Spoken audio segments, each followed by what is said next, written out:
Yes, it is that day that we answer the call. And earlier this month, the Shreveport Police Department, Bossier Sheriff's Office, along with alcohol, tobacco control, joined forces to complete a multi-agency drug bust targeting some local vape shops.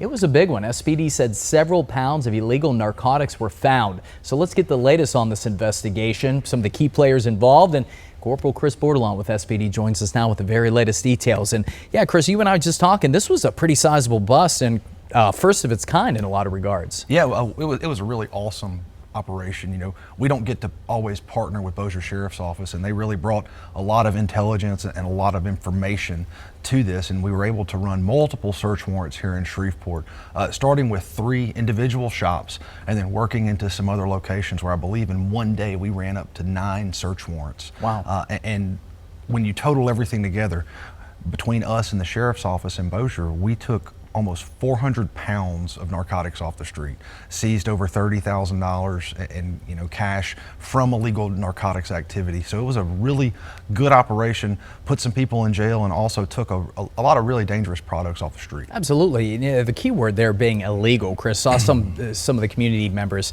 reacting anyway. See, these are just local shops, local business owners selling local things. That's not the case here. Tell us what you guys are looking for. And so this is something that the community needs to understand. As policing evolves, crime evolves as well. And these shops are setting up in our local neighborhoods, and they're selling products that, to some people they may view them as not being harmful, but in many ways, these products are being marketed to the youth.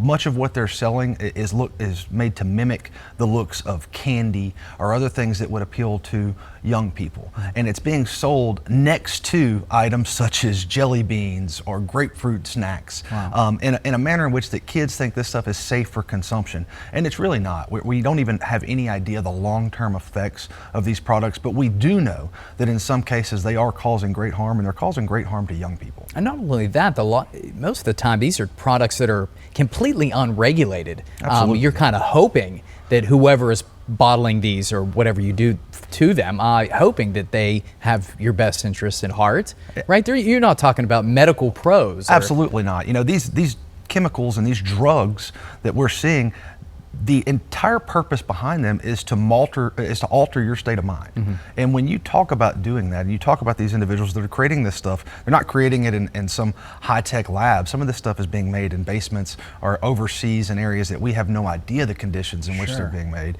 And people are ingesting that into their body, and we are seeing that it's having devastating effect, and it's having a really big effect on our youth, because when you take something, a chemical substance that alters your state of mind, and you are a young person whose brain is not fully developed, it can have lasting and permanent effect. I know a lot of parents are concerned about this. Just one more question here, Chris, if I can.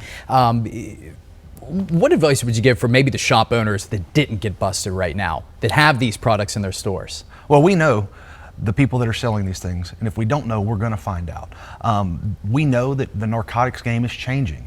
Street corner drugs are not what they were in the 90s. This is the future of selling narcotics. We've gotten good at arresting people the old way. Well, now we need to focus towards the future and doing what we can to take these illegal substances off the streets and off the shelves in these cases. Awesome. Well, quite the collaboration. Appreciate law enforcement. You guys teaming up in a big way and cleaning this up, man. Nice big topic, and I know it's an important one to SPD. Thanks for being here, Chris, and breaking this down for us. Well, thanks for having us, and thanks for the support. And if you want some of the backstory too, Gabrielle Parrish did a great job on that. You can find that on KTBS Plus. Now, if you have a question for Chris or this segment at Answering the Call, you can email us to pressreleases@ktbs.com and include a portion of your question right there in the subject headline, and we will get those answers for you. Keep it here. Much more to come on KTBS 3 News right after this.